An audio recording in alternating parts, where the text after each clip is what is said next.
नमस्कार दोस्तों, मैं प्रतीक कुमार योगेश चंद्र भट्ट देवज्ञ भूषण ज्योतिष कार्यालय से आज आपके लिए एक नया वीडियो लेके प्रस्तुत हुआ हूँ। आज का विषय है सूर्य ग्रहण। 2019 में 26 दिसंबर के दिन कंकणाकृत नामक सूर्य ग्रहण था। उस दिन 7 ग्रह युति में थे। उसके बाद का जो परिणाम है वो तो हमने देखा कि जैसे कोरोना नामक महामारी जो है, जो पूरे विश्व में फैली हुई है, कई लोगों की मौत हो गई है, कई लोग उसमें संक्रमित हैं। दूसरी तरफ देखें तो हमारे देश भारत में भी जो पड़ोसी देश हैं तो उनके साथ का जो अभी जो संबंध है उसमें भी तनाव दिख रहा है। 1962 में इसी तरह का सूर्य ग्रहण था और उसके बाद इसी तरह के प्राकृतिक और कुदरती और कृत्रिम दोनों तरफ के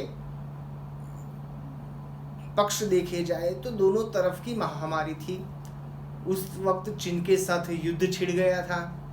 आज भी चीन के साथ वैसे ही परिस्थिति है। दूसरी बात देखें तो अभी 21 जून 2020 में इस साल का पहला सूर्य ग्रहण है। उस दिन 7 ग्रह वक्री हो रहे हैं। बुध, बृहस्पति, शुक्र, शनि, राहु, केतु और प्लूटो। उस दिन 7 ग्रह वक्री है। सामान्यतः सूर्य ग्रहण या चंद्र ग्रहण जो ग्रहण होता है वो प्राकृतिक और वैश्विक यानी कि पूरे विश्व में असर करने वाली जो प्रकृति चीज़ें हैं उसको असर करता है। भूकंप है, जैसे ज्वालामुखी फटता है, जैसे कई जगह पे पूर आता है, तो ऐसी जो घटनाएं हैं वो ज़्यादातर घटती है। युद्ध है, सीमाओं पर युद्ध होता है, तो ऐसी घटनाएं ज़्यादातर देखी जाती है। अगर अशुभ ग्रहण हो तो ऐसा कोई योग हो कि जिसके वजह से ऐसी नेगेटिविटी ज़्यादा पाई जाती है।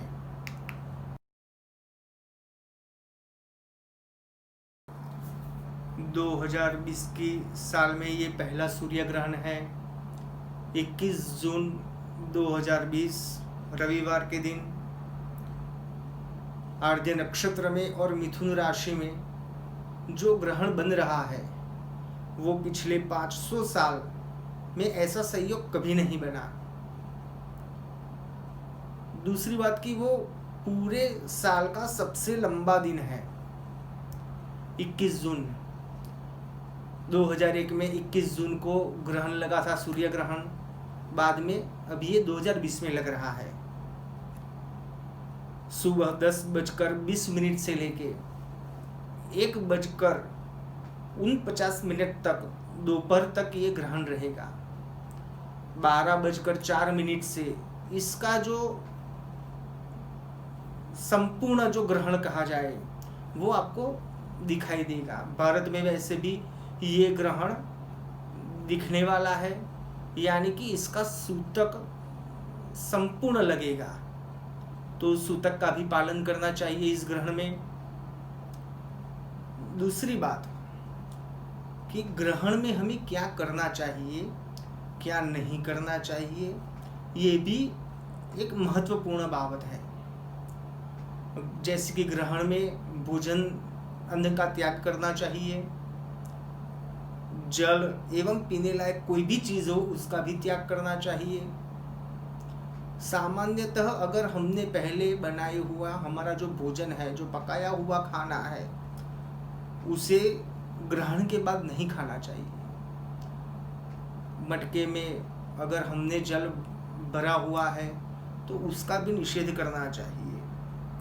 अगर हमें इसका उपयोग करना है तो जो पकाया हुआ खाना है उसका तो उपयोग नहीं ही करना चाहिए, मगर जो चावल है, गेहूँ है, जो हम पूरे साल का रखते हैं घर में, तो उसमें दर्भ सूत्र जो दर्भ आता है तो उसको सभी धान्य में हमारे घर के जल का जो पात्र होता है कुंभ, उसमें रसोई चूल्हा हम जहाँ पे रखते हैं गैस, तो वहाँ पे स्टोव के पास, रेफ्रिजरेटर में, जहाँ जहाँ हम खाने की चीज़ें रखते हैं वहाँ पे हमारा को जो देव स्थान है, जो मंदिर है, तो मंदिर के पास भी मंदिर को ग्रहण से पहले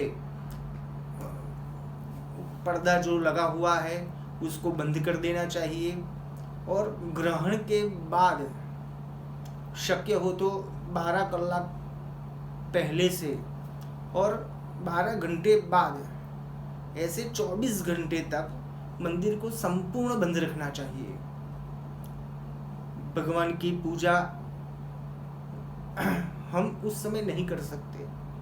हाँ, पाठ कर सकते हैं, मंत्र कर सकते हैं, हम प्रभु का, भगवान का नाम स्मरण कर सकते हैं, और वो हजारों गुना फल हमको प्राप्त होता है।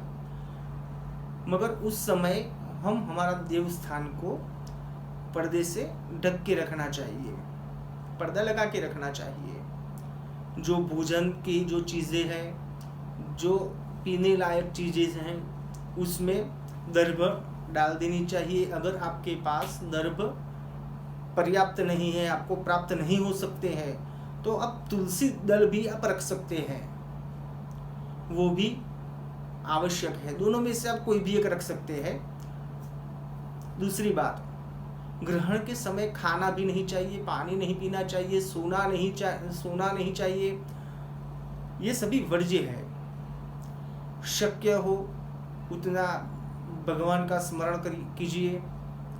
अगर आप कोई इष्ट देव में मानते हैं, या कोई गुरु को मानते हैं, या कोई भी देवी देवता को मानते हैं, तो ये समय सबसे बढ़िया समय है। इस समय में आप जितना जप करोगे, तप करोगे, दान करोगे, तो उसका आपको हजारों गुना फल मिलेगा। तो हो सके उतना जप, तप, दान, और घर में सूतक का पालन करके किसी भी चीज़ को शक्य हो तो छूइए मत। एक कोने में आसन लगा के बैठ जाइए। सूतक जैसे पूर्ण होता है तब स्नान करके बाद में भोजन पका के भोजन खाइए। तब तक भगवान का स्मरण करें, पाठ करें, मंत्र करें, अनुष्ठान करें। 21 जून 2020 और रविवार के दिन सूर्य जो है उसका पूरे का पूरा सूर्य, उसका 99% जो हिस्सा है मध्य भाग, चंद्रमा उसको पूरी तरह से चंद्रमा की छाया से वो ढक जाएगा। जो चंद्रमा की छाया से वो ढक जाएगा, उसी वजह से सूर्य नारायण की जो किरणें हैं वो एक सुवर्ण रिंग की तरह आपको प्रकाशित दिखेगी। ये एक ऐसा संयोग है, ये एक ऐसा दृश्य होगा जो एक अलग ही नज़ारा होगा। मगर फिर भी मेरी ये भी आपसे प्रार्थना है कि आप सीधी दृष्टि से आप सूर्य नारायण का ये ग्रहण न देखें। हो सके तो आपके पास जो कोई ऐसा साधन हो कि जिससे आप सीधी दृष्टि से न देखें और उसके माध्यम से भगवान आदित्य नारायण के वो जो ग्रहण है उसका आप दर्शन कर सके। और कुछ हो ना हो, मगर मैंने कुछ डॉक्टर से सुना है कि जो हमारा एक्सरे का जो फोटो आता है वो फोटोकॉपी से भी आप उसको माध्यम बना के आप देख सकते हैं। मगर आप सीधी दृष्टि से आदित्य नारायण के दर्शन, ग्रहण के दर्शन न करें तो अच्छा है। क्योंकि जो एक नेगेटिव एनर्जी है, साइंस जो कहता है, विज्ञान जो कहता है कि जो नेगेटिव जो एक एनर्जी होती है, वो जो किरणें होती है वो हमारी आँखों को, अंदर जो नसें हैं उसको सुखा देती है, जिसकी वजह से हमारी दृष्टि में समस्या हो सकती है। तो हो सके तो सीधा ग्रहण के दर्शन न करें, ये हमारे लिए अच्छा है।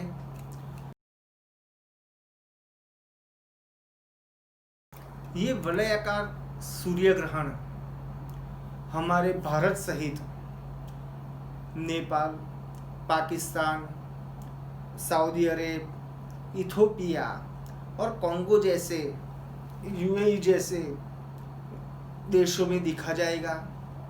हमारे भारत की हम बात करें तो ये देहरादून, सीरिया जैसे शहरों में ये पूर्णतः ये दिखा जाएगा। बाकी शहरों में, बाकी भारत के और राज्यों में ये पूर्णतः नहीं दिखा जाएगा। साथ ही में जो गर्भवती महिलाएं हैं उनको घर के अंदर रहना चाहिए, छत के अंदर रहना चाहिए।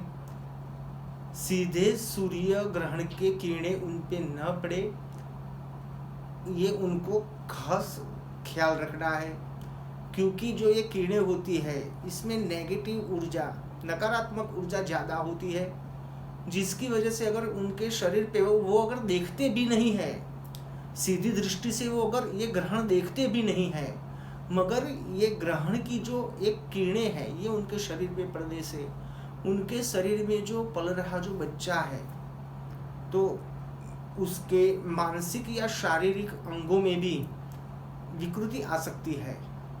तो हो सके तो महिला को खास अनुरोध है जो गर्भवती है वो सीधा देखे ही नहीं, मगर हो सके तो घर के अंदर रहे, छत के अंदर रहे और सीधी किरणें ग्रहण की उन पे न पड़े, ऐसा ख्याल रखिए। साथ में देखें तो 4 राशि ऐसी है जिन पे थोड़ा बहुत इस ग्रहण का नकारात्मक प्रभाव ज़्यादा दिखेगा। कर्क है, सिंह है, धनु राशि है और मकर राशि है। उन पे थोड़ा सा प्रभाव नकारात्मक ज़्यादा दिखेगा। हो सके तो आप अपने स्वभाव पे पहले संयम रखिए, क्रोध न करें, मन को संयम में रखें। साथ ही साथ अपने खर्चे और अपने शरीर को भी हो सके तो स्वस्थ रखने का प्रयास कीजिए। अभी ये जो वक्त है ये आपके लिए थोड़ा कठिन साबित होने वाला है, तो हो सके तो ये 4 राशि वाले भी सीधा सूर्य ग्रहण की किरणों में न आए, ये उनके लिए भी अच्छा है। और आदित्य नारायण का जप करें, मनन करें। भगवान सूर्य नारायण की आपको जप करने से, आदित्य हृदय सूत्र का पाठ करने से भी आपको फायदा रहेगा। तो इसी तरह सूर्य ग्रहण को सीधी दृष्टि से न देखें, घर में रहे, जप करे, तप करे, दान दे और ग्रहण का हजारों गुना जो शुभ फल प्राप्त करना है वह प्राप्त कर सकेंगे। इसके साथ मैं विदा लेता हूँ, फिर मिलेंगे नए वीडियो में। अगर आपको हमारा ये वीडियो पसंद आया तो इसे लाइक करना और कमेंट करना न चूके। अगर आपको और कोई विषय पे रुचि है, अगर आप कुछ जानना चाहते हैं तो कमेंट बॉक्स में अवश्य लिखें। साथ ही साथ अगर आपने हमारी चैनल को सब्सक्राइब नहीं किया है तो पहले हमारी चैनल को सब्सक्राइब कीजिए। साथ में एक बेल वाला बटन जो है उसको भी आप क्लिक कर दीजिए, जिससे हमारा आगे जो कोई अगर वीडियो आता है तो उसकी नोटिफिकेशन से आपको माहिती मिल सकती है कि हमारा एक कौन सा नया वीडियो आया है जो आप देख सकते हैं। तो चलो दोस्तों मिलते हैं। जय महाकाल।